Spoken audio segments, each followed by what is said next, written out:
அஸ்ஸலாமு அலைக்கும் வரஹமத்துல்லாஹி வபரகாத்துஹு. அர்-ரஹீக் அல் மக்தூம் பகுதி 33. போன பகுதியில அகபாவில் நடந்த ஒப்பந்தத்தை பார்த்தோம். அதனுடைய தொடர்ச்சி. இந்த ஒப்பந்தங்கள் எல்லாம் நிறைவடைந்ததும் நபி ஸல்லல்லாஹு அலைஹி வஸல்லம் அவர்கள் அந்த மக்களிடம் 12 தலைவர்களை தங்களுக்காக தேர்ந்தெடுக்கும்படி சொன்னாங்க. தங்களுடைய கூட்டத்தார கண்காணிப்பதும் ஒப்பந்தத்தின் அம்சங்களை நிறைவேற்ற தூண்டுவதும் தான் அந்த தலைவர்களின் பணியாக இருக்கும். மதீனாவாசிகள்ல கஸ்ரஜ் கோத்திரத்தை சேர்ந்த 9 நபர்களையும், அவுஸ் கோத்திரத்தை சேர்ந்த 3 நபர்களையும், மொத்தம் 12 நபர்களையும் தலைவர்களாக தேர்ந்தெடுத்தனர். இந்த தலைவர்களிடம் அவர்கள் தலைவர்கள் என்ற அடிப்படையில மற்ற சில உடன்படிக்கைகளை நபி ஸல்லல்லாஹு அலைஹி வஸல்லம் வாங்கினாங்க. அதாவது ஈசா இப்னு மரியம், அதாவது ஈசா நபிக்கு அவங்களுடைய தோழர்கள் எல்லாம் பொறுப்பாளிகளா இருந்தது போல நீங்க உங்களுடைய கூட்டத்தினரின் காரியங்களுக்கு பொறுப்பாளிகளா இருக்கணும், நான் முஸ்லிம் சமுதாயத்தினருக்கு முழு பொறுப்பாளியா ஆகும் என்று நபி ஸல்லல்லாஹு அலைஹி வஸல்லம் கூற இது அங்கிருந்த எல்லாருமே ஏத்துக்கிட்டாங்க. நள்ளிரவில் ரகசியமாக நடைபெற்ற இந்த உடன்படிக்கையை முழுமையாக நிறைவேற்று கூட்டத்தினர் எல்லாருமே அங்கிருந்து பிரிந்து செல்லும் நேரத்துல சைத்தான்களின் ஒருவனுக்கு இந்த ஒப்பந்தத்தை பற்றி தெரிய வந்துச்சு. அதை பகிரங்கப்படுத்துவதற்காக கூச்சலிட்டான். கடைசி தருணத்துல தான் இந்த உடன்படிக்கை தெரிய வந்ததுனால குறைசி தலைவர்களுக்கு இந்த செய்தியை முன்கூட்டியே அவனால சொல்ல முடியல. அதனால இந்த முஸ்லிம்கள் ஒன்று கூடுவதிலிருந்து அவனால அதை தடுக்க முடியாம போயிடுச்சு. ஆனாலும் இந்த ஷைத்தான் என்ன செஞ்சானா, அங்க உள்ள ஒரு உயரமான இடத்திற்கு ஏறி நின்று மிக பயங்கரமான சத்தத்துல, ஓ கூடாரத்தில் தங்கியிருப்பவர்களே, இதோ இந்த இழிவுக்குரியவரையும் அவருடன் மதமாறி செல்பவர்களையும் நீங்கள் பார்க்க வேண்டாமா, இவங்க எல்லாரும் உங்கள் மீது போர் தொடுக்கணும்னு இங்க ஒன்று கூடியிருக்காங்கன்னு சொல்லி கூச்சலிட்டான். அதை கேட்டு நபி ஸல்லல்லாஹு அலைஹி வஸல்லம் அவர்கள், இவன் இந்த கணவாயின் சைத்தான் என்று கூறி அந்த சைத்தானை நோக்கி, ஏய் அல்லாஹுவின் எதிரியே, அதிவிரைவில் நான் உனது கணக்கை முடித்து விடுகிறேன் என்று கூறிவிட்டு அங்கு இருந்தவர்களிடம் அவரவர் கூடாரங்களுக்கு கலைந்து செல்லும்படி ஆணை பிறப்பித்தார்கள்.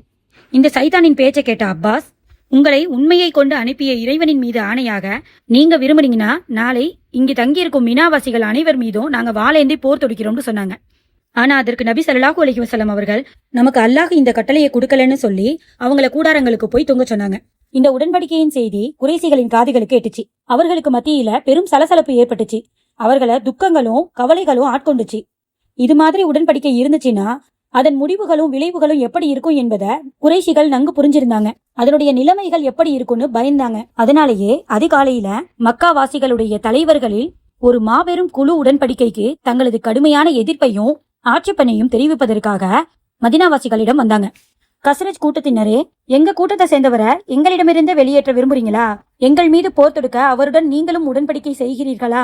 அல்லாஹுவின் மீது ஆணையாக உங்களுக்கும் நமக்கும் போர் உண்டாகிறத நாங்க விரும்பலன்னு அந்த குழு மதீனாவாசிகளிடம் சொல்லுச்சு.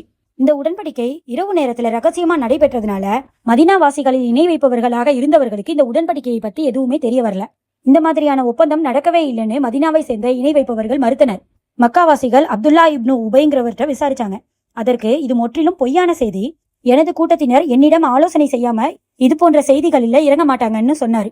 அங்கிருந்த முஸ்லிம்களோ தங்களை ஒருவருக்கு ஒருவர் பார்த்து கொண்டு எதுவுமே பேசாம வாய் மூடி இருந்துட்டாங்க. குறைசி தலைவர்கள் மதீனா முஸ்ரிக்குகளின் பேச்சை நம்பி தோல்வியுடன் திரும்பினாங்க. மதீனாவாசிகளை பத்தி கேள்விப்பட்ட செய்தி பொய்யாதான் இருக்குன்னு சற்று உறுதியா இருந்தாலும் அதை பற்றி துருவி ஆராய்ந்து விசாரணை செஞ்சுக்கிட்டே தான் இருந்தாங்க. இறுதியில தாங்க எல்லாரும் கேள்விப்பட்ட செய்தி உண்மைதான், இரவு நேரத்துல ஒப்பந்தம் முழுமை அடைந்துருச்சுன்னு அவங்க புரிஞ்சுக்கிட்டாங்க. உடனே மதீனாவாசிகளை விரட்டி பிடிப்பதற்காக குறைசிகளின் குதிரை வீரர்கள் தங்களது குதிரைகளை வெகு விரைவா செலுத்தினாங்க. ஆனா அவர்களை அடைந்து கொள்ளவே முடியல.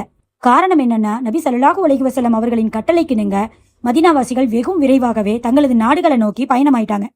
ஆனா பயண கூட்டத்தின் கடைசியா சென்று கொண்டிருந்த சஅத் இப்னு உபாதாவையும் முந்திர் இப்னு அம்ரையும் குறைசிகள் பார்த்துட்டாங்க. அவர்கள் 2 பேரையும் அவங்கள பிடிக்க முயலும் போது முந்திர் மட்டும் விரைந்து தப்பித்து கொண்டாரு. ஷஅத் அலி குறைசிகளின் கையில சிக்கி கொண்டாரு. அந்த குறைசிகள் அவரது வாகனத்தின் கயிற்றை கொண்டு கழுத்தை கட்டி கைய கட்டி அடிச்சு தலைமுடிய பிடிச்சு இழுத்தவர்களாக மக்காவுக்கு அழைச்சிட்டு போனாங்க. இதை பார்த்த முத்தீம் இப்னு அதியும் ஹாரிஸ் இப்னு ஹர்ஃபும் குறைசிகளின் பிடியிலிருந்து விடுவித்தனர். ஏன்னா முத் மற்றும் ஹாரிஸின் வியாபார கூட்டங்கள் மதீனா செல்லும் போது அந்த கூட்டங்களுக்கு சஅத் அலி அவர்கள் தான் பாதுகாப்பு அளிச்சாங்க. இதற்கிடையில என்னாச்சுன்னா, சஅதை பார்க்காத அன்சாரிகள் அவரை காப்பாற்றி அழைத்து வருவதற்கு ஆலோசனை செஞ்சுட்டு இருக்கும் போதே சஅத் அலி குறைசிகளின் பிடியிலிருந்து தப்பித்து மதீனாவிற்கு போயிட்டாங்க. இதுதான் அகபாவின் 2வது உடன்படிக்கையா இருந்துச்சு. இதற்கு அகபாவின் மாம்பெரும் உடன்படிக்கைன்னு பெயர் கூறப்படும். அல்லாஹுவின் அருளால் 2வது உடன்படிக்கை முடிந்தது. அறியாமையும் இறை நிராகரிப்பும் சூழ்ந்து பாலைவனங்களுக்கு நடுவில் இஸ்லாம் தனக்கு ஒரு தனி நாட்டை நிறுவுவதில் வெற்றி பெற்றுச்சு. இது இஸ்லாமிற்கு கிடைத்த மாபெரும் வெற்றியா இருந்துச்சு. அல்லாஹுவின் தூதர் ஸல்லல்லாஹு அலைஹி வஸல்லம் முஸ்லிம்களுக்கு அந்த நாட்டை நோக்கி ஹிஜ்ரா செய்ய அனுமதி அளித்தார்கள். ஹிஜ்ரா என்றால் தனது எல்லா உலக ஆதாயங்களையும் இழந்து சொந்த மண்ணில் உள்ள உடைமைகளை அப்படியே விட்டுட்டு தன்னையும் தனது மார்க்கத்தையும் காப்பாற்றிக் கொள்ள தனது சொந்த நாட்டை சொந்த ஊரை துறந்து அந்நிய ஊருக்கு போறது தான் ஹிஜ்ரா. செல்லும் வழியிலேயோ அல்லது செல்வதற்கு முன்னாடியோ பல ஆபத்துகளை சந்திக்க வேண்டி வரும்.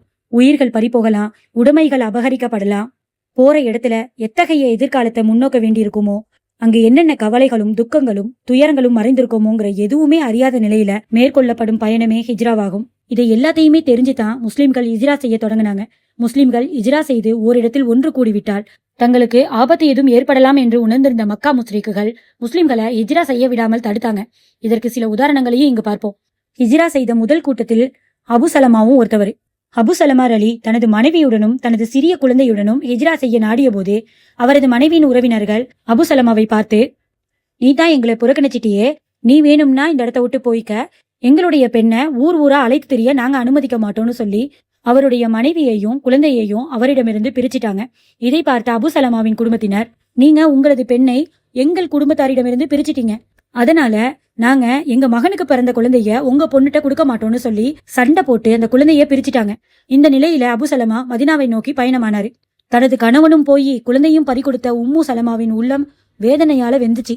ஒவ்வொரு நாளும் காலையில நேரத்துல அப்தக் என்ற இடத்துல வந்து காலையிலேருந்து மாலை வரைக்கும் அழுதுகிட்டே இருப்பாங்களாம். இதுலயே 1 வருடம் கழிந்துருச்சான். இந்த நிலையில அவரது குடும்பத்தினரம் உள்ளத்துல ஒரு சிறிய இரக்கம் வந்துச்சு. அவருடைய கணவரிடமே போறதுக்கு அவங்க குடும்பம் அனுமதிச்சிச்சு. அவருடைய குழந்தையையும் அபு சலமாவின் குடும்பத்தாரிடமிருந்து வாங்கிக்கிட்டாங்க. ஏறக்குறைய 50 கிலோமீட்டர் தொலைவில் உள்ள மதினாவை நோக்கி பயணமானாங்க. உயர்ந்த மலைகள், அபாயம் நிறைந்த வழிகள், அல்லாஹ்வின் படைப்பினங்களில் யாருமே உடன் இல்லையாம். இந்த நிலைமையில பயணித்து தான் தன்யீம்ங்கிற இடத்த வந்து சேர்ந்தாங்க. அவர்களை உஸ்மான் சந்திச்சு அவரது நிலைமையின் மீது இரக்கம் கொண்டு ரொம்ப பாதுகாப்பா அழைச்சிட்டு போய் குபாங்கிற இடத்துல விட்டு, இந்த ஊர்ல தான் உங்க கணவர் இருக்கிறாரு, அல்லாஹ் உங்களுக்கு அருள் வளம் செய்வான்னு சொல்லி உம்மு சலமாவை வாழ்த்திட்டு அவர் மக்கா திரும்பினாராம். சுகைப் அலி நபி ஸல்லல்லாஹு அலைஹி வஸல்லம் அவர்கள் ஹிஜ்ரா போகும்போது இவரும் ஹிஜ்ரா செய்ய முயற்சி செய்யும் போது குறைசி காஃபிர்கள் இவரை சுற்றி வளைச்சி, ஏ சுகைபே, நீ எங்களிடம் ஒரு பிச்சைக்காரனா வந்த, எந்த செல்வத்தையும் நீ எடுத்துட்டு வரல, எங்களிடம் வந்தவுடன் செல்வ செழிப்பு ஏற்பட்டு கொளுத்தும் போயிட்ட, இப்போது நீ உனது செல்வத்துடன் சென்று விடலாம் என்று நினைக்கிறியா? அல்லாஹ்வின் மீது ஆணையாக அது ஒரு காலமும் நடக்காதுன்னு சொன்னாங்க. அதற்கு சுகைப் அலி, நான் எனது செல்வத்தை உங்களுக்கு தந்துட்டா என்ன நீங்க விட்டுறீங்களான்னு கேட்டாங்க. ஆம் என்று அவர்களும் சொன்னாங்க. நான் எனது செல்வத்தை தந்துட்டேன்னு சொல்லி சுகைப் அலி மதீனாவுக்கு தப்பி வந்துட்டாங்க. இந்த செய்தியை கேட்டு நபி ஸல்லல்லாஹு அலைஹி வஸல்லம் அவர்களுக்கு சுகைப் லாபம் அடைந்தார்னு சொன்னாங்களாம். இது போன்று உமர் அலி, அயாஸ் அலி, ஹிசாம் அலி ஆகிய மூவரும் தனாலுஃப் என்ற இடத்திற்கு வந்து காலையில அங்கிருந்து ஹிஜ்ரா செய்வோன்னு முடிவெடுத்தாங்க. ஆனா உமர் மற்றும் அயாஸ் அலி 2 பேரும் மட்டுமே அங்க வந்தாங்க. ஹிசாம் வரல. உமரும் அயாஸும் மதினாவுக்கு வந்து குபாவுல தங்குனாங்க. அப்போது அபுஜஹலும் அவனது சகோதரர் ஹாசும் அயாஸை தேடி அங்கு வந்தாங்க. இந்த 3 பேரும் தாய் வழி சகோதரர்களா இருந்திருக்காங்க. இவர்களது தாயின் பெயர் அஸ்மா பின்த் முகர்பா. அங்கு வந்த அபுஜஹலும் ஹாசுமும் அயாஸை பார்த்து, அயாஸே, உன்னை பார்க்கும் வர தலைவார மாட்டேன், வெளியிலிருந்து நிழலுக்கு ஒதுங்க மாட்டேன்னு உன் தாய் நேர்ச்சி செஞ்சிருக்காங்கன்னு சொன்னாங்க. தாயின் மீது இரக்கம் கொண்ட அயாஸ் வந்தவர்களுடன் திரும்பி போவதற்கு தயாரானாரு. அப்போது உமர் அலி அவரிடம், உங்கள் கூட்டத்தார் உங்களை இஸ்லாமிலிருந்து திருப்பிவிட முயற்சி செய்யறாங்க, அதனால அவர்களிடம் நீங்க கொஞ்சம் எச்சரிக்கையா இருங்கன்னு சொன்னாங்க. நான் சொல்றத கொஞ்சம் கேளு. அல்லாஹ்வின் மீது ஆணையாக, பொடுகு பெண்களால் உன் தாய்க்கு தொந்தரவு வந்துச்சுன்னா அவங்களே தலைவாரிக்குவாங்க. மக்காவில் வெயில் கடுமையாயிடுச்சுன்னா அவங்க நிழலுக்கு போயிடுவாங்க. அதனால இவங்க சொல்றதெல்லாம் நீ கேட்காதன்னு உமர் அலி உபதேசம் செஞ்சாங்க. இருந்தாலும் அயாஸ் தன் தாயுடைய சத்தியத்தை நிறைவேற்ற நான் போயே ஆகணும்னு சொன்னாரு. அதற்கு உமர் அலி, நீ போகணும்னு முடிவு செஞ்சுட்ட, எனது இந்த ஒட்டகத்தை எடுத்துக்க, இது புத்திசாலியான பணிவான ஒட்டகமா இருக்கும்,